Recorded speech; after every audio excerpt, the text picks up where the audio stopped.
Welcome in, everyone. Happy Friday. We have made it to the week. I'm not going to say weekend quite yet, Stephen, because we still have a few more hours. And based on this week, we're talking offline that there's not been a lot of sleep that's been had this week or for the last couple of weeks. So we have a little bit more, but we've made it to Friday. How are you doing today? I'm doing great. I am excited, and it is like Monday all over again. Well, yeah, it's not a Having good a thing. great time. We're having a great time over here, and we love what we do. So That's awesome. glad to For be those here.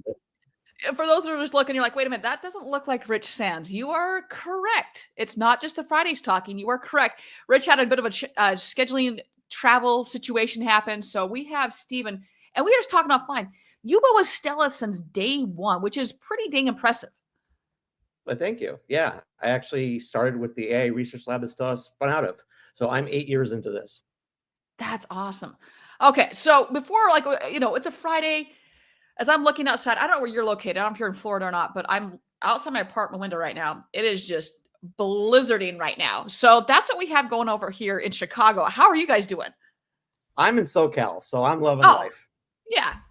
Life is perfect in 72 and sunny. Where in SoCal are you? I'm in Orange County. Okay, nice. Oh, look at Brandy coming in here. Beautiful. Brandy. It's a beautiful day out, and things are great here. So Yeah, my brother's in Thousand Oaks, so he's always like, "When are you gonna come out?" I grew up in Thousand Oaks. Oh no way! Seriously? Small world Small there. Very cool. Very, very cool. Now, it's always, I have to hear about him and like, oh, it's so cold. I'm like, okay, if you say anything above 0 and you say it's cold, I might come through the phone and slap you. He's like, no, it's like 65. I was like, dude, come on, seriously. All good though. All right, we got Brandy coming in here. Brandy, always love seeing your name. Always good to see you in person as well. So let's jump in this. So we just had an epic episode that dropped with Rich, and we were talking offline. I've known Stella for a hot minute. I was introduced to Stella back, I think I may have still been in the dealership. I can't remember if I was or not, but it was right at the transition of restarting my company. And I was just really, as I was telling you, I was really blown away by the capabilities. And there are a lot of great tools out there, a lot of great AI tools out there. And what impressed me the most was the ability, the capabilities, the personalization. And we've got Brian Ortega. So Brian Ortega, good to see you, friend. Always, as I say, so Brian, you'll appreciate this. Steve and I were talking offline. I was like, so within the first 5 minutes, the show's going to go off the rails. That's kind of planned, planned, but not planned. I go, it's usually going to be like Brian that's going to throw us off the rails. So while that is a normal comment, I'm going to wait for some random comment that I'm going to look down and be like, what? And then we'll go from there. But I was just always very impressed with Stella and the capabilities you guys have, owning your own technology and just the AI in general. And AI, Rich, not just Rich and I've joked with this a lot of different people. I need to change my company name to, I don't know, BZ Consultants AI, Facts Not Feeling, because everyone claims to be AI. And I'm like, you're not AI. But with that, I want to ask you, and I know that you've got Rich's takeaways as well, but what was one of your / Rich's main takeaways from the incredible episode that dropped yesterday? I mean, just the amount of adoption that's going on in the industry. I mean, when we started this a few years back, moving out of the research lab and into automotive, there was very much a story of why do you need AI? Very much, will AI have a place in my dealership? I think that's not even a question at this point. I think that the question is who and when and how fast and how much, not necessarily if. So I think that that's fundamentally changed in the last few years. I think ChatGPT, all the models that came out that made a big splash in the news, I mean, those large language models really are a watershed event, both in technology and in business. And, I remember many years ago when the first social networks were coming out and everyone was talking about social networks for a few years and saying, well, yeah, we get it, it's social networks, but that had such longevity through decades. We're saying the same thing here. This is the next wave, and everybody getting together and understanding how to put these systems in place and how to work with them. I mean, AI is not going to replace people, but AI super people are going to replace people. And that is something that I'm big on. And I joked about this yesterday in my walk and talk that if it wasn't for AI, one, I'd have to hire a team of people. Let's be honest. Like I'm in Chat GPT all the time. And then because you become so reliant on it, then like, oh crap, it's down or it's not working correctly. I'm like, I can't write an email by myself. Like, how am I supposed to send this without you correcting it first? You become so reliant on it. But without that, it has made my life so much easier. And to your point, AI is not going to replace humans. It's going to replace humans that refuse to adapt and change and use AI. That's what it's going to replace. All those mundane tasks, whether it's a Stella, where do I really want to be answering every freaking phone call that comes in?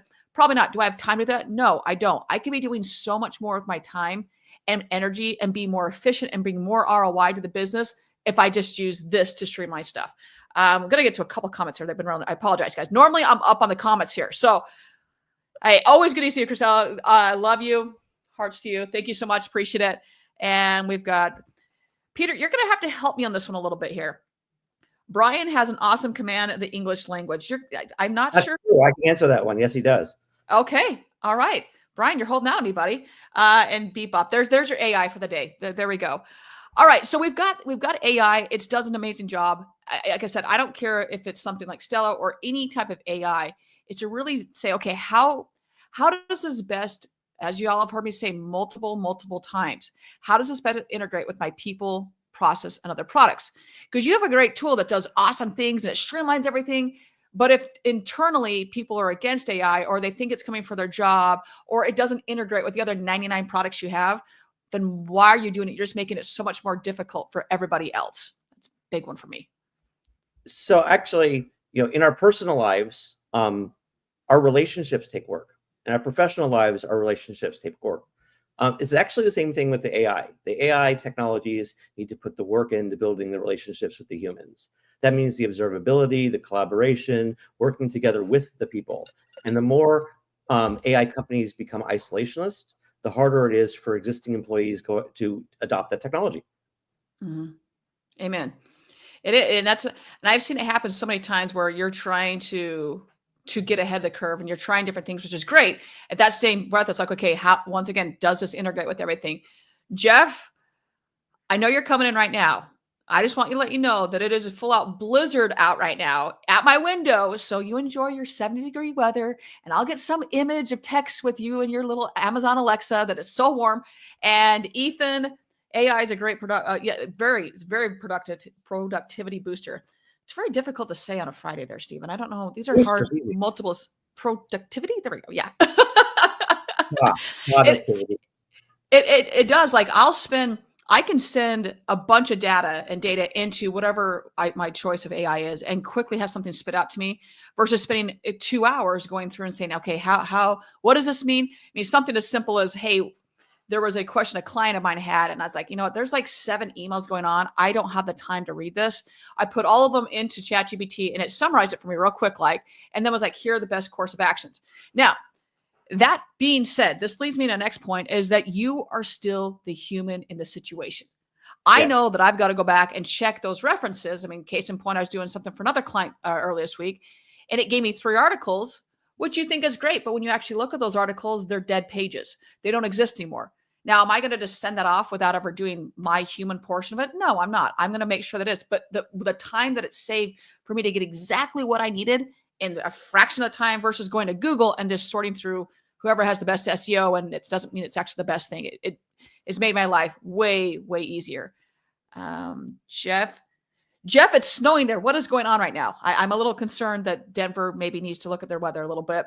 And Brian, I thought the same thing, Brian. I was like, wait, there's 2 Ortegas going on? Like, I'm very confused right now. One Ortega I think is enough, but the world could use more. So I guess we're having 2 now. You already solved that problem. Yeah, right. Seriously, we're done. We've got Ethan coming in here. We're good to go. It's awesome. It comes across as Ethan O, but I think that's Ethan Ortega, right? It is. Okay. What was one of your other takeaways? What was my other takeaways? Just keep an eye on Stella. We're going places. Okay, there you go. All right. I can tell you, we love what we do. We love our dealers. We're micro focused on the use cases and how to be specifically useful in the dealership. And there's just so much opportunity. Even what we're doing here on the appointment side is probably 5%, 10% of what AI can actually do in a dealership. So it's just, be aware of the AIs that are out there. Don't let anyone control your AI strategy. Be informed. Amen. And Rich brought this up a couple different times. This is something for me as well, too. I'll say, when you're in marketing and advertising, auto is very, very specific. There are nuances. If you can do marketing and advertising on auto, you can do it anywhere. Now, if Yep. you're coming into auto, it takes a little bit to understand the nuances of everything. And I say that is that when you're looking at AI, please find something that's auto specific. The terms are different. The acronyms are different. What one thing may, even with the OEMs, OEM acronyms for the exact same thing, they all have different acronyms. So understanding, hey, when they say this or this or this is what it means. So choosing something, a product and a software, whatever I call it, AI tool that is in fact auto specific is really, really key. As things go off the rails real quick, like when you're talking about, we're going to say Pathfinder. If I say Pathfinder, if I say Tacoma, in automotive, we automatically know what that means. You get to any other industry, you're going to have to work with that because is it a Pathfinder vehicle? Is it a Pathfinder boat? Is it Tacoma, Washington? Is it Tacoma truck? There's all these little nuances that we have that really need to be defined inside of that AI. To me, that's a huge, huge one. And so one of the things that you're saying, which I absolutely agree with, is that auto has its own vocabulary, and that's why I think sitting in the middle of language is really important. I mean, on a personal level, I joined this company because of the fact that I believe that natural language is how people communicate, and it communicates feelings, it communicates facts. Hey, yeah, there's a plug for you. Yeah. But language is how we communicate as people, and as engineers. I speak for the engineering community here. We have a lot of hubris. Yes. Okay. In fact, we got a whole 3-4 generations of people to learn what a mouse was. Can you imagine that? I remember the first time I saw a mouse. What's this thing? And so we're essentially been communicating with computers since 1980 using sign language. Right? Keyboard, keystrokes, mouses. These are fundamentally sign language. And so the use of language, both written and spoken language, to talk to your systems and interact with your systems is why we do this. It's just, that's where you get the nuances, and that's where you get the power. I mean, the fact that you can tell ChatGPT your problems and do it. Imagine telling your dealership Siri what to do. Yep. As all of our phones just turned on. Thank you for that. I appreciate that. No, Absolutely. and you got a huge shout out for Brian Ortega here, who I love dearly. Valley High Toyota uses Stella Automotive AI. So apparently there's your dealer recommendation right there from the one and only Brian Ortega here. And you bring up a good point. And I will say, when you said mouse, I just had flashbacks for those that are old enough to understand what the mouse was when it first came out, and then like the generations, that stupid rollerball in the freaking mouse that like you're trying to pull out and get all the lint off of it, man. It was, and you never could get all the lint off of it, but I always tried. Polishing your mouse ball. Well, yeah, then that's where the show goes off the rail right there. So yes. Awesome. I'll keep back on track. Yeah, no, we're all about that. So the other thing that we talked about a lot that I know that Rich brought up that I thought was a really good, I don't have the numbers in front of me right now. He was talking about how many people, the percentage of people that would want to work with AI over a human. And there are times like I want the human, but I also know, hey, let's take Amazon. When I'm trying to return something to Amazon, do I talk to a human being? No, not unless I have to. I'm chatting with a robot, and I know I am. I'm okay with that. It's a lot quicker. Now, on the flip side, there's a company out there that I've been trying to get a hold of for over a week now. And it says the chat's a 45-minute wait. I was like, I'm not waiting 45 minutes to chat with someone. Don't put chat on your site then. So that says, I'll send a ticket in for you. I have emailed every day for now 8-9 days, yet to hear a response from anybody. It'd be a lot easier if I could just talk to an AI and have them fix the problem versus me continually reaching out and not hearing anything back. That's a waste of my time. It's honestly a waste of their time because they're not checking it either. So all these little things of like knowing that AI is not coming, AI is here. And how are you, once we go back to best, how do you utilize it? But those little things as well were speak to me. I wish I had the number. Do you have the numbers off your top of your head of what, how many percentage of people prefer? Something like 70%. Okay. That's crazy. It's crazy. And here's why: people's time matters. And as much as you talk about AI as being dehumanizing, the fact is, at scale, it gives back people's time. So there's this concept in AI of hyper-personalization at scale. Hyper-personalization at scale, knowing exactly what you need when you need it quickly. AI is in a much better position because you can't have that level of knowledge and conversation. Was it 31%? Sorry, I stand. 31% of customer surveys say they prefer. That is within the show notes. So I'm going to go off of that. That's what was sent over to me. I'm going to go after that too. I'm a tech guy, not a numbers guy. So for those that are listening and you can't see the screen, I got it's it 31% of 31% of customers surveyed say they prefer to book a service appointment using an AI assistant. I think that'll go up as Oh. the system is more complicated. Agreed. And that's where we're focused, because the edge cases are the interesting things. It's definitely growing. 100%. The edge cases are the interesting things of all the little questions that people have, because when you're trying to schedule a service, you're not actually trying to schedule a service. You're trying to get something done in your vehicle. And if they can help you figure out what needs to be done, give you the comfort that it's going to be handled, then you'll commit.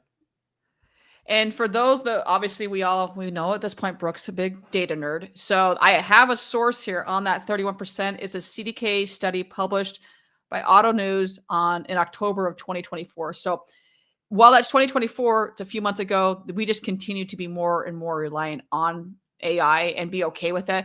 Yes, there are times that I still need to talk to someone. I'm going to pick up the phone, call me, text me, whatever, but I want to talk to a human. But by and large, yeah, this is Kevin Fry had this example. This is, I don't know why I mentioned that, because there was another study that was done not by CDK, and it was about millennials.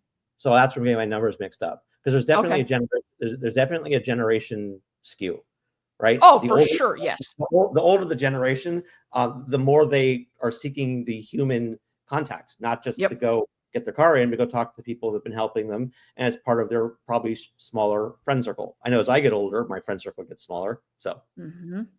Yes, that's a whole other episode in itself. I have a lot of colleagues, I know a lot of acquaintances, but that table of dear friends, that is definitely continued to shrink over the years. So yes, and what was that? We always look at Stella as trying to give time back. Time back to the advisors to work with the people that are in front of them. Time back to the callers to not have to wait in queue. So that's what we're trying to do. Time back to the people in the equation. Yes, and I know I said this on the show, but also I've talked about it previously as well, is that there was a study done, I want to say it was 3 or 4 years ago, and 83% of your Google ad phone calls that are coming into the store are for service. Now, sales is paying for that. I get that, but the service ones are coming in. So knowing that, and knowing how, if you've been in a dealership at all, you know that phone doesn't stop ringing, whether in a BDC service, I don't care where it doesn't stop ringing.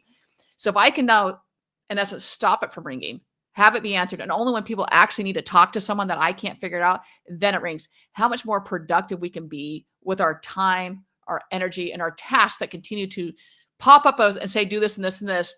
And you actually have time to do it now, which is amazing. I mean, there's a lot of neuroscience studies around the psychology of distraction. And so, when that phone rings, it's actually a distraction, right? So what you're trying to get done. I mean, if you're talking to a person, that phone rings, your phone beeps, and you go look at it, and even though you're talking to somebody, right? Oh, yeah. And so anything that where AI can do to help filter the noise filter that noise without removing the human connection is a good thing. So this is also going back a few years ago. I believe it was 60 Minutes that did this, but they did a whole study of just taking, like, anytime I do this, my phone is put on Do Not Disturb. And they took a bunch of phones and they put them all on like a little basket everywhere. And it was nuts to watch how the brain synapses fire when your phone dings, and how you actually start to have heart palpitations if you don't go check it. And that anxiety keeps building and building and building. I got to go check it. I got to check it. Or just being detached to your phone. I'm like, man, I would love to take some time and not have to look at my phone forever. But it is very interesting to your point of the psychology behind it, because it does at a cellular level. When your phone dings, it does something to you. And we've all created this little, I don't know, our own vicious cycle on this, but 100% it does. There's a book called The Distracted Mind, which is an incredible read on this subject. And they actually they talked about tests that were done where they said, we're going to do like an electrocardiograph. And they actually said, hey, it's the phone's interfering with the test. Can we put it to the side? And they put it this far. And they actually measured the further they moved, the further away. They got an anxiety spike reaction in the test subjects. It's so crazy. I did a show. It was really early on in the show, and it was I came across this term called fubbing, and it's when your phone snubs you, more or less. You're getting snubbed by a phone, and they did a bunch of studies, and okay, if I have my phone on two strangers, they put them at a table, right? If the phone was turned up, versus it's turned down versus it wasn't there. And by and large, when the phone was not present on the desk, the two strangers goes, oh yeah, I can be friends with this person. Versus if the phone, even because a lot of times, oh, we'll just turn it over. Well, it doesn't do anything. Like it maybe decreases a little bit, but at the end of the day, that confidence and, hey, can I trust this person? Could I be friends with this person? That number only went one direction when the phone wasn't there. So it is crazy how that just a presence of a phone can distract people. And I know we went a completely different way on this, but to really take the time to understand the psychology behind it is massive. Well, I think that as we're bringing it back to the topics at hand, properly deployed AI systems can help people get the quick response and quick answers they need without waiting. I mean, I have seen a lot of human calls and a lot of AI calls, and it's amazing how patient people are when a person says, hold on one sec, let me check, and waits 60 seconds. Then people won't wait 60 seconds for an AI, right? They won't just sit and wait. They just sit and chat and wait. Okay, fine, bringing it up. But if you wait 3 seconds with an AI, they're like, nope, don't like it. Amen. And we've all been there. You hear a little typing in the background. And I don't know if it was Rich. Who was I talking to about this? But like when the typing is happening in the background, what that actually signifies. And I didn't know this. I'm gonna give Rich credit for this because I don't remember who told me. But that's when the AI can't figure it out. And so it's searching outside of the parameters. Is that correct? I'm not gonna, it depends on the context, right? It just means it's thinking. Now, the question is which system. It means, give me a minute, I need to work on this. That's what it means. Okay. It could mean it's searching outside the system. It could mean it's just taking a long time to process. So I try to be accurate, but the answer is it depends on the system. Anyone can put a typing noise for any reason. Okay, good to know. You always just think it's I'm thinking, but I was like, oh, I didn't even think about the fact that if it's not built with, I'll say, the bumper rails in place, the bumper pads in place, that it could be going outside. And so I was like, I never even thought about that. Yeah. Absolutely. Yeah. Absolutely. Interesting. Anything else we're missing here, Mr. Steven?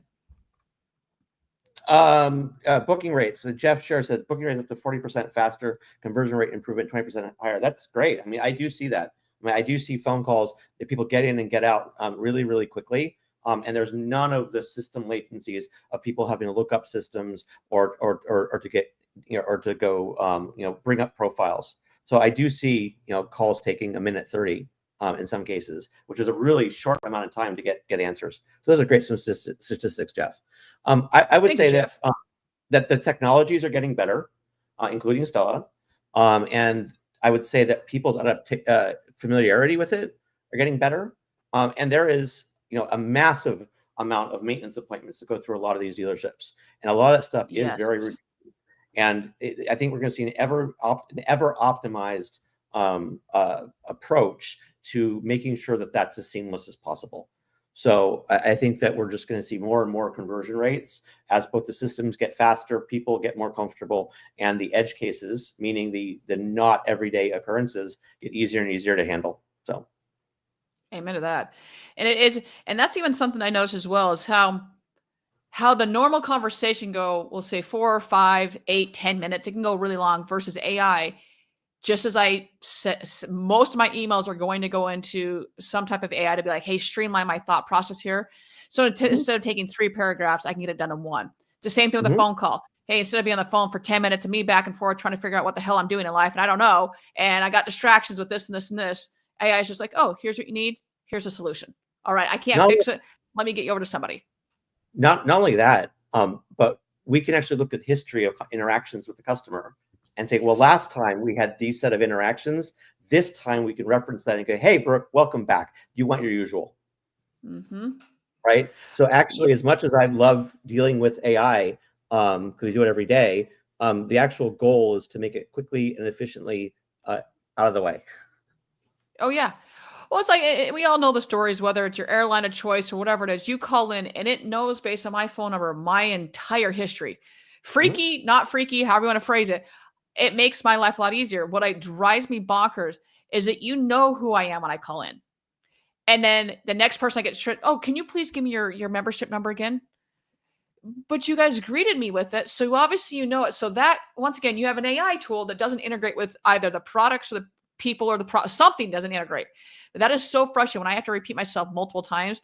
And I actually did a whole talk on this of what annoys people the most when you call in. One of them, Yeah. one of the top ones is having to repeat myself. Obviously, long hold time, someone being rude, but it is, if those things aren't curtailed, or you're not going through and experiencing that the customer experience, how they view it and what they're going through. And I don't care if it's I don't care what you do, but always go through and double check, inspect what needs to be expected out of whatever process that is, to understand, do we just make it much harder for our employees and the customer? Because that's not what it should be doing. Right. I agree. I agree. I mean, a lot of this stuff is very technically complex, but operationally, it's very simple. You want correct information in the right hands as quickly as possible, and never trap people. So if they need additional help, make sure they can get help. So, that Stella, a lot of what Stella does is scheduling service appointments, but that's not actually the right game. The right game, and you'll see that more from this throughout the year, is just help the customer. Yep. Right. If it helps the customers to schedule a service appointment, that's fine. But it's come in for a walk-in, or to bring them in and get their vehicle serviced quicker. That's all I'm going to say at the moment. Right. The goal is to help the customer. And as long as you stay hyper-focused on customer, then the dealers will go along with it. I agree. I 100% agree. I think we've hit the main points here. It's the first of the month. I think we've consolidated this down to pretty good topics here. If anything else we missed, or I think we covered it all. I think we covered it all. Any questions? Yeah, I think we're good, man. All right, everyone. I just want to first say, Stephen, Rich, the entire Stella team, thank you for everything you guys are doing. I always love chatting with you. Rich and I have done quite a few live shows together, and it took a minute for us to get the episode up and going, and just for our schedule are a little crazy. And I love watching what you guys do and continue to grow and just to help and move the auto industry forward. So with that, everyone, you all know the drill at this point. Find a way to serve today, whether that is a kind smile, whether that is opening a car door for somebody. Just do something to better someone's life and bring a little bit more joy into their life. With that, everyone, we'll see everybody next week.